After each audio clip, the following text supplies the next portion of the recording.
My whole team publicly turned on me in front of the board, saying they didn't trust my leadership. But I'd already given the chairman an envelope that morning, and when he opened it, everything flipped and I got the final word. They rose all at once, 22 people standing in absolute silence behind Marcus Hale, our senior director. The room went still. The board of directors froze mid-note as if someone had hit mute on reality.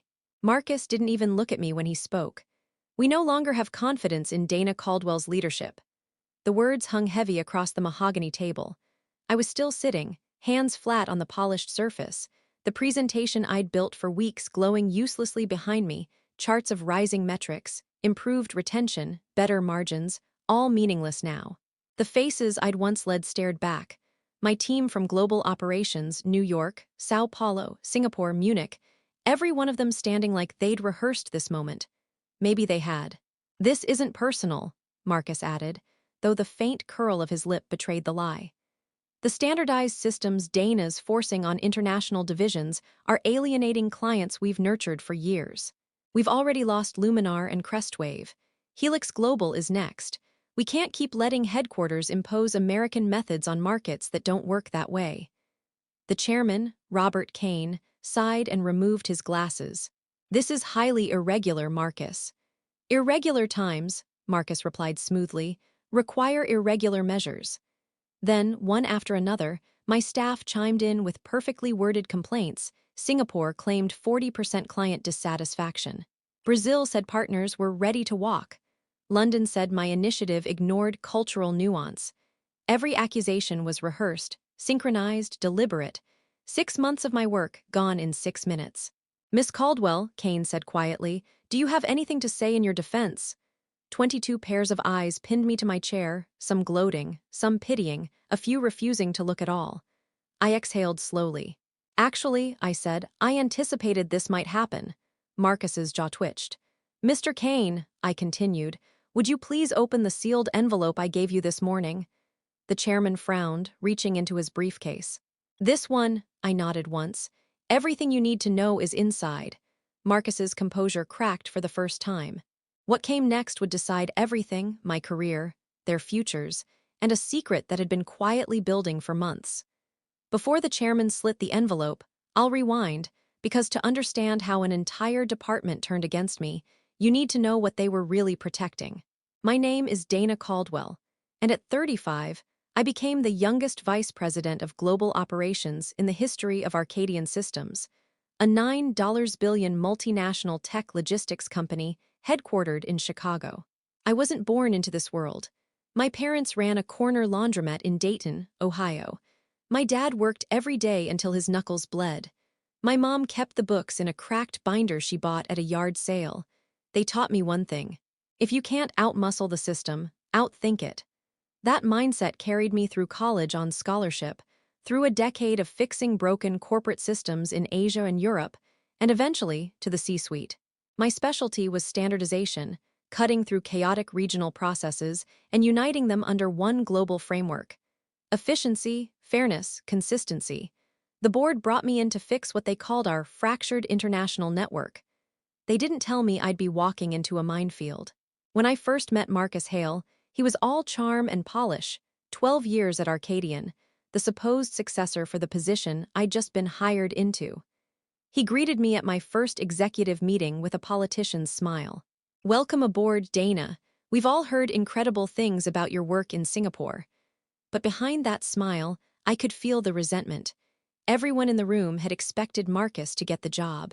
The board wanted an outsider to shake things up. He wanted me gone. In my first month, I met with every regional director. Sophia in Madrid talked about endless approval delays. Ravi in Bangalore said clients were confused by inconsistent reporting. Jun in Seoul described the chaos of autonomy, 7 different systems pretending to be one company. When I presented my global alignment plan, Marcus nodded thoughtfully in the boardroom. "Makes perfect sense," he said, "but remember, not every region wants to be aligned. Some value relationships more than efficiency." It sounded like advice. It wasn't. It was a warning disguised as mentorship. A few weeks later, I noticed something strange: reports missing key metrics, client data mysteriously delayed, and sudden technical issues that only seemed to affect offices critical to my plan. When I'd ask for clarification, Marcus would offer calm explanations. Just growing pains, he'd say. Let me talk to the regional teams, I'll smooth it out. He was smoothing something out, all right, just not what I thought. The first time I realized how deep his reach went was pure accident. I'd left my notebook in the conference room after a late meeting. When I went back to grab it, the lights were still on. Marcus was inside with 5 regional leads on a late-night call. Let her talk, he was saying. New execs always push sweeping reforms. Give it 6 months. She'll burn out or be replaced. Just keep things steady. I froze. Everything clicked, the delays, the missing data, the vague resistance. It wasn't cultural, it was coordinated. But I didn't confront him, not yet. You don't fight a fire while standing in gasoline. Instead, I started watching. Tracking, collecting patterns. Until one night 2 months later, someone knocked on my office door long after hours. It was Lena Cho, a junior analyst from our Singapore office. She looked terrified. Miss Caldwell, I probably shouldn't be here, she whispered. But what's happening isn't right. What's happening? I asked. Marcus is telling the regional teams to slow down implementation, she said. He's promising promotions in the new structure, but only if you're gone. I just stared at her. She wasn't saying anything I didn't already suspect, but hearing it out loud made my stomach turn. Why are you telling me this? Because I came here to work for you, she said, and I can't watch him do this anymore. That night, I realized this wasn't a turf war, it was a coup, quietly spreading through my department. And Marcus Hale wasn't just trying to protect his ego. He was protecting something else, something big enough to risk his entire career for. After that night, I barely slept. Every move I made had to look normal, routine. I couldn't afford to spook Marcus or anyone loyal to him. The next morning, I met privately with Chairman Robert Kane in his top-floor office. The man was old school, the kind who never raised his voice but could freeze a room with one look. I'm aware there's resistance, I told him carefully, but I'm not asking for action. I'm asking for time. He studied me for a long moment, then nodded. 3 months. Show me either results or proof of obstruction. Otherwise, I'll have to reconsider your role. That was all I needed. I started a 3-part plan. Step 1, visit each regional office in person, unannounced. Step 2, reconnect with the 3 major clients we'd lost before I arrived. Step 3, build a shadow task force of people I could actually trust off the record. The first trip was to London. Everyone smiled too much. Meetings were delayed for travel. Reports were under review. I noticed their client service system had duplicate databases, one official, one labeled legacy. The legacy one processed special requests faster and cheaper for certain clients. When I asked about it, the regional director said, Marcus approved that years ago. In Singapore, it was worse. 2 different pricing structures, one public, one hidden, both active. I cross-checked them later. The hidden one gave preferential rates to companies tied to personal contacts in leadership. In Sao Paulo, I found that approvals could be fast-tracked if they came through a certain executive contact in Frankfurt. Guess whose name kept showing up in the correspondence thread? Marcus Hale. He had built an entire network of unofficial client channels, shortcuts, favors, backdoor deals, all under the guise of cultural sensitivity. It wasn't cultural at all. It was corruption. The moment that truly broke the illusion came in Mumbai.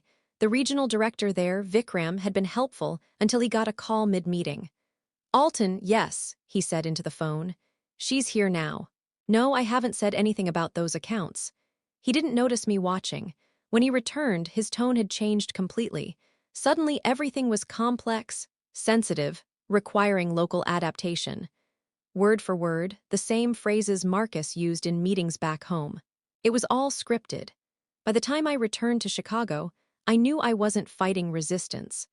I was dismantling a parallel empire that had been running inside Arcadian for years, led by a man who'd convinced half the company he was a savior of global culture. That night I called Lena, the analyst who'd risked everything to warn me. We're going to build a team, I told her. Quietly, off the grid, you, me, and a few people I trust. We met after hours, using dummy project codes and encrypted drives. Lena, Ryan from accounting, and Ellis, a data analyst in London. Together, we started reconstructing the entire map of Marcus's network, every special client, every bypassed policy, every fraudulent justification wrapped in words like flexibility and trust. The deeper we dug, the worse it got. Ryan found payment discrepancies, small, recurring transactions buried in consultant fees. Ellis uncovered client files showing altered timestamps to hide reporting gaps.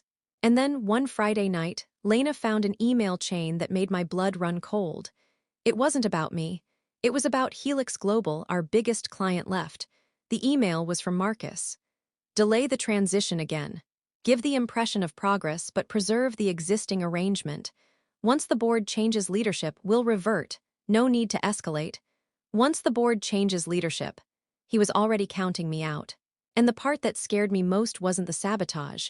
It was how many people were helping him do it willingly. By the end of month 2, I had evidence, partial but powerful. What I didn't have yet was the direct link between Marcus and the off-the-books client arrangements. Without that, he could spin everything as miscommunication. Then came the opportunity I didn't expect. Helix Global requested a comprehensive service review across all regions, citing inconsistencies. The very problem Marcus had sworn didn't exist. He volunteered to coordinate the data collection. And that's when I knew exactly how to catch him. The Helix Global Review was the opening I'd been waiting for. Marcus offered to coordinate regional submissions, which meant he'd filter the data before it reached me. He smiled across the table as he said it, calm, confident, certain I was still in the dark. Of course, I told him. I trust your coordination skills completely. He didn't notice the tiny recorder I'd slipped into my notebook, or that I'd already arranged for Helix's operations director to send me their raw data directly. A week later, Marcus handed me his report, a neat, polished summary claiming minimal inconsistencies. "See," he said, voice casual. "The numbers support your goals. Maybe this will finally convince the board you've turned things around." I smiled back. "I'm sure it will." That night, I compared his report to the raw data from Helix. The truth made me sick. He hadn't just smoothed over inconsistencies. He'd fabricated compliance. Entire regions showed missing audit trails, falsified timestamps, and double-booked approvals. In some cases, the same client ID appeared twice, once in the official system, once in an unregistered workflow under a different alias. Marcus wasn't preserving regional culture. He was protecting an underground client favoritism network worth millions. Then Lena walked into my office, pale and shaking, clutching her laptop. "You need to see this," she said. It was an internal email chain from one of our Tokyo managers, who couldn't take it anymore. The messages showed Marcus giving explicit orders. Maintain visual compliance with the new system. Preserve current client accommodations. Document issues for future leadership transition. Priority, regional autonomy until executive change. Future leadership transition. Executive change. He wasn't just planning to outlast me, he was planning to replace me. At that moment, everything clicked, the whispers about the board being concerned, the perfectly timed delays, the regional breakout sessions that conveniently excluded me. Marcus wasn't sabotaging my project. He was staging a coup to discredit me, seize my position, and keep his off-the-books empire intact. But that wasn't the worst part. A few nights later, Ryan, my accountant ally, showed up at my apartment, visibly shaken. "Dana," he said, "I found something in the consultant payments ledger. It's not just client favoritism. There are offshore transfers, routed through a shell firm called Hale Consulting Partners." "Hale," I repeated slowly. "Marcus's middle name," Ryan confirmed. "He's paying himself." It was brilliant in a disgusting way. He'd set up a fake consultancy that billed regional offices for advisory services on standardization, which were really kickbacks for maintaining his underground network. And the cherry on top, the payment approvals all came through people who reported directly to him, the same people now rehearsing speeches about how I was destroying global relationships. Marcus had been stealing from the company for years, laundering it through his own hands, and building loyalty with the profits. That's when I knew I couldn't just expose him quietly. He'd already built his narrative. I was the arrogant outsider forcing Western systems onto culturally sensitive markets. If I brought evidence directly, he'd call it manipulation, claim it was retaliation. No, I needed him to expose himself. So I spent the next 3 weeks building something he couldn't control, a trap that would unfold right in front of the entire board. I prepared mirrored evidence packages for each board member, client statements, data comparisons, bank transfers, and the Hale Consulting trail. I sealed them all. But the night before the board presentation, at 8:03 p.m., I got an internal meeting invite from Marcus. Department alignment meeting mandatory attendance, 8 o'clock m sharp. That was unusual. The board presentation was at 10 o'clock. Why call everyone early? I showed up to the 8 o'clock meeting the next morning, and every single person in my department was already there. Marcus stood at the front, the picture of calm authority. "Thank you all for coming," he began. "This is important." He paced slowly, like a man delivering a eulogy. "We've all tried to make Dana's plan work, but she's ignoring the damage it's causing. I've spoken with many of you privately, you know the truth. Today, we take a stand. During her presentation to the board, I'll voice our collective concerns. When I stand, I want you to stand with me." The room went silent. He looked directly at me. "This isn't personal, Dana. It's about protecting what we built." That was the moment I realized he wasn't afraid. He genuinely believed he'd already won. Ellis leaned toward me and whispered, "Should we tell Kane?" I shook my head. "No," I said quietly. "Let him stand." And he did. 2 hours later, in the boardroom, Marcus stood, and the entire department rose behind him. But what none of them knew was that the real performance hadn't even begun yet. When 22 people stood up against me in that boardroom, the silence that followed wasn't humiliation, it was timing. I had been waiting for that exact moment. Every face behind Marcus looked self-righteous, loyal, brave. They thought they were defending the company. In reality, they were performing the final act of his corruption, a live display of department-wide disapproval. Chairman Kane turned to me. "Do you have anything to say in your defense?" I kept my voice steady. "Yes, I anticipated this might happen." The envelope I'd handed him that morning wasn't just paper. It was a detonator. While Kane reached for it, Marcus's confidence slipped for the first time, just barely. But before I tell you what was inside, you should know how I built it. The night before the rebellion, I sat alone in my apartment surrounded by evidence, thousands of pages, hundreds of emails, over a dozen recorded calls. I'd spent weeks creating a pattern no one could ignore. Fake compliance reports duplicate workflows, the offshore trail through Hale Consulting Partners, whistleblower emails from 3 regional managers' transaction IDs that matched client kickbacks disguised as consulting bonuses. Ryan, the accountant, had confirmed it all. Lena cross-referenced the data systems. Ellis matched the timestamps between Marcus's corrections and missing audit entries. The proof was airtight, but proof wasn't enough. If I'd gone to the board quietly, Marcus would have spun it as paranoia or revenge. He'd been grooming them for months, feeding them concerns, painting me as a rigid reformer disconnected from reality. No, the only way to win was to let him overplay his hand in front of the same people he'd deceived. So I built my retaliation like a chess move, not about aggression, but control. The plan was simple. Let him lead the public ambush. Let my department stand with him. Use that visual betrayal as the undeniable proof of his organized campaign. Trigger the reveal, with the chairman as the one to open the evidence, not me. Everything about that morning had been predicted. Even the department meeting at 8 o'clock m, Lena told me he'd been hinting at a grand gesture. I just didn't stop it. I wanted it to happen. When I placed that sealed envelope into Chairman Kane's hands before the meeting, I told him, "Please don't open it until I say so." He'd nodded, curious but trusting. Inside were 8 tabs, Tab A. Client data inconsistencies, Tab B. Raw versus falsified reports, Tab C. Whistleblower emails, Tab D. Financial trails to Hale Consulting, Tab E. Bank account confirmations from Cayman regulators, Tab F. Transcripts of Marcus's recorded calls, Tab G. The internal memo announcing leadership transition after Dana's removal, Tab H. My full standardization results, metrics that proved everything he said, was a lie. I even included his own voice, in his own words. "We delay, we stall, we wait her out. The board wants results, I'll give them theater." The irony was delicious. He'd get exactly what he wanted, theater. Back in the boardroom, Marcus was performing his grand finale, confident, rehearsed, righteous. He talked about client losses and regional distress. His tone was mournful, his timing perfect. He'd practiced this speech in the mirror. But halfway through his performance, I saw the first sign of panic: Kane's hand resting on the opened folder, his brow tightening as he read the first few pages. The rest of the board noticed it too. Marcus's rhythm faltered. "If we continue under Dana's—" "Marcus," Kane interrupted quietly, "you might want to sit down." The sound of his chair scraping back was louder than any applause. Everyone in the room froze. Kane began sliding the documents across the table, one by one. "Perhaps you can explain these transactions," Marcus blinked.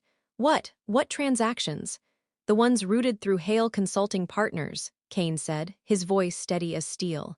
"A consulting firm registered to your home address." The blood drained from Marcus's face. For the first time in months, I let myself look straight at him. He wasn't my rival anymore. He was a cornered man trying to remember his script. But what none of them knew yet, what even I didn't fully realize, was that there was still one more secret buried in the data. Something worse than kickbacks. Something Marcus hadn't done for greed, but for revenge. And when that came to light, it would change everything. The room had gone dead silent except for the faint hum of the ceiling lights. Marcus just sat there, no longer the composed senior director, but a man watching the foundation of his empire crack beneath him. Kane flipped another document toward him. "These transfers total over $1.8 million, spread across 4 fiscal years. You billed them as regional consulting fees, all routed to Hale Consulting Partners." It's a misunderstanding," Marcus stammered. "A holding firm for legitimate advisory work." "Registered in the Cayman Islands?" Kane asked. "Under your mother's maiden name?" The board member's eyes snapped up. Marcus tried to speak, but his throat made no sound. He was choking on his own story. Then Kane turned to me. "Miss Caldwell, may I ask, how long have you been aware of this?" "About 3 months," I said quietly. "Since the first time Marcus's name showed up in a Helix Global Wire log." "Why wait until now?" "Because I needed him to show everyone what loyalty to him really looks like." I nodded toward the 22 employees still standing behind him, now visibly uncomfortable. They weren't protecting culture. They were protecting his shadow network. Kane's expression darkened, but I wasn't finished. I stood, walked to the front of the room, and connected my laptop to the projector. "There's one more thing I discovered," I said. "Something that explains why he risked everything." Marcus's head snapped up. "Dana, don't." The screen lit up with a series of encrypted email headers, subject lines that didn't make sense at first. "Sunpath coordination, acquisition strategy, legacy continuity." "These emails," I said, "aren't between Arcadian employees. They're between Marcus Hale and the executive team of Veridian Logistics, our largest direct competitor." A ripple moved through the room. "Veridian," Kane repeated. I nodded. "He's been feeding them operational data for over a year.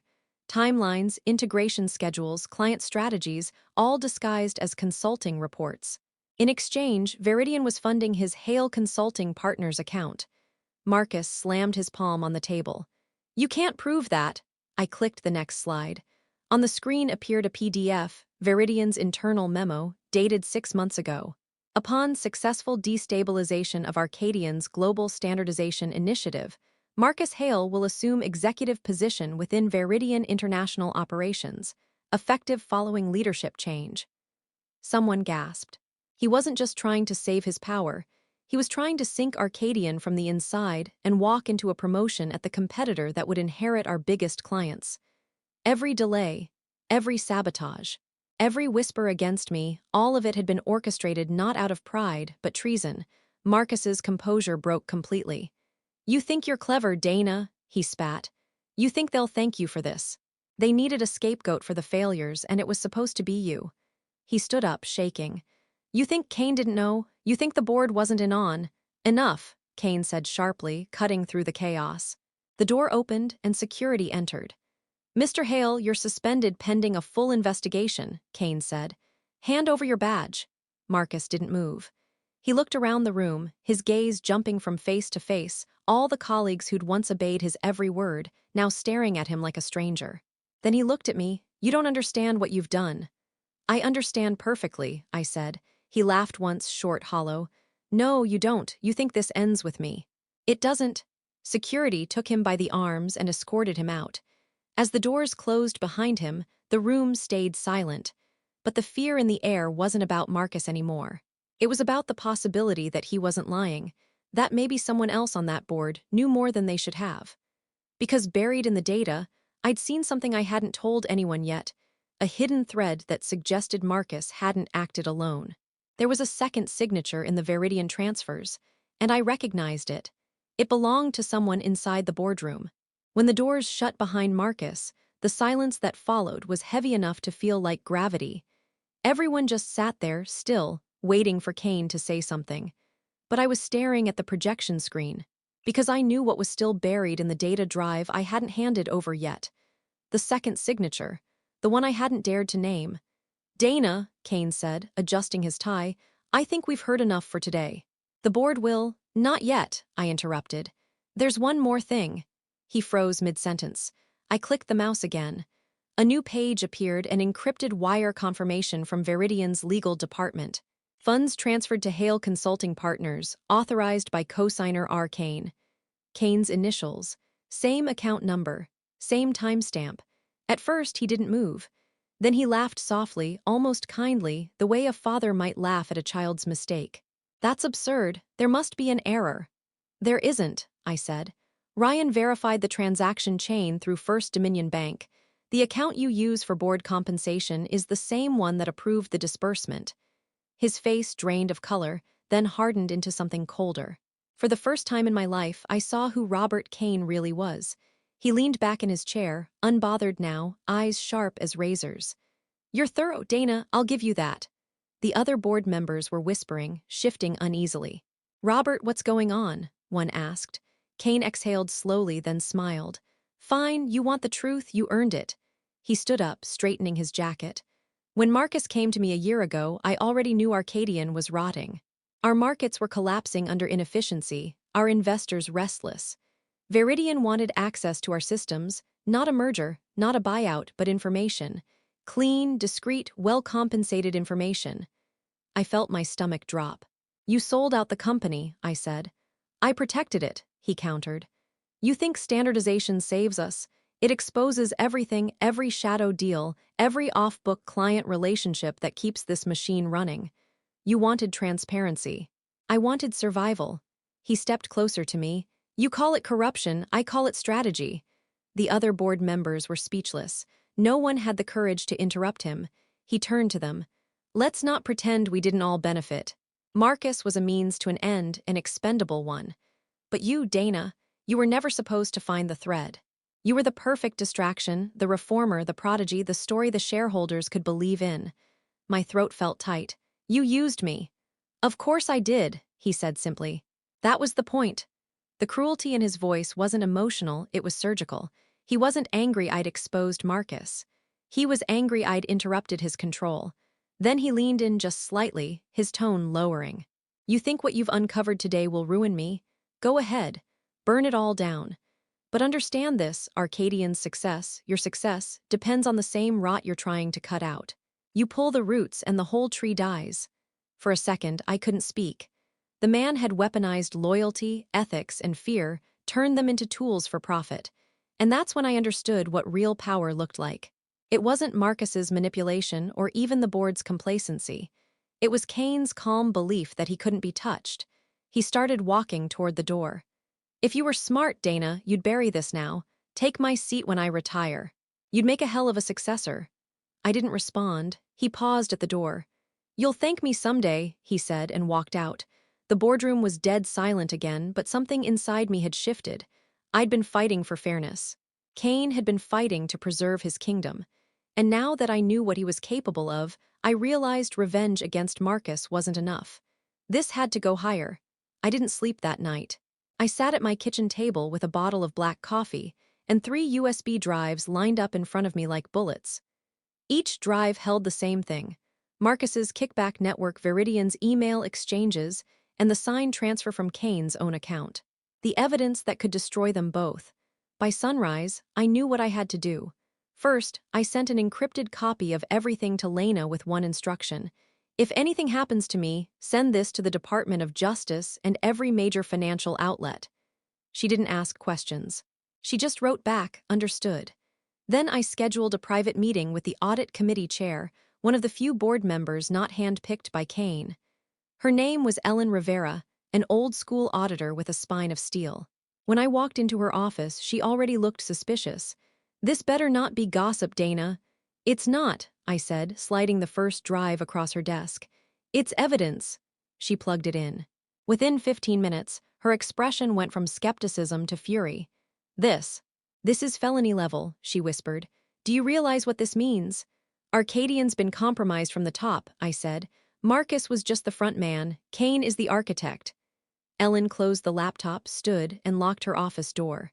"Leave this with me, and Dana?" "Yes. Don't go back to your office, not yet." By noon, chaos had already started to ripple through the company. Compliance investigators arrived quietly. The legal department went dark.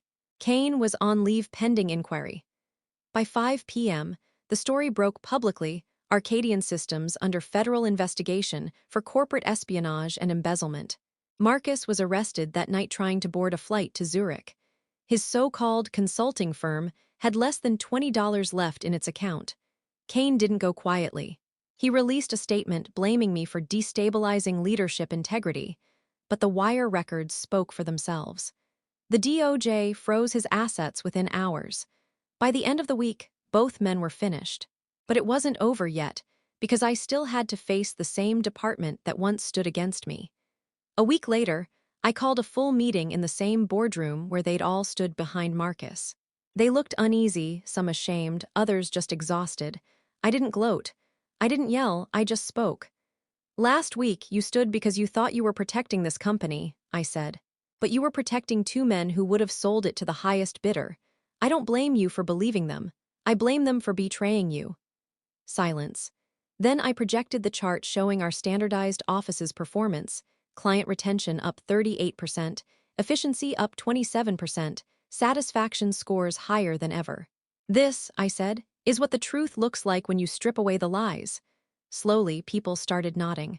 Those who want to rebuild stay. Those who can't leave now, no hard feelings. 4 resigned the next day, the rest stayed. And for the first time, we started to operate like a real global team, not 7 fiefdoms under 7 egos. 3 months later, Ellen offered me Kane's seat. Interim executive chair. I accepted. But I didn't take his office. I left it empty, a reminder. Veridian's executives were charged too.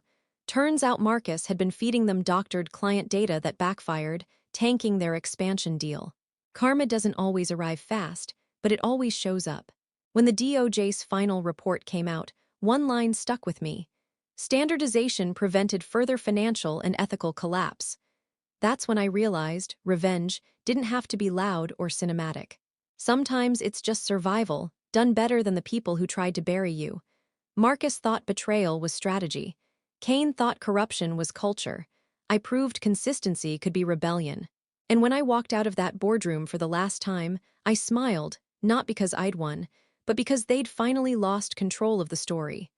Funny thing about standing up, I thought, glancing at the empty chairs behind me. Sometimes, the only one who stays seated is the one who actually stands for something.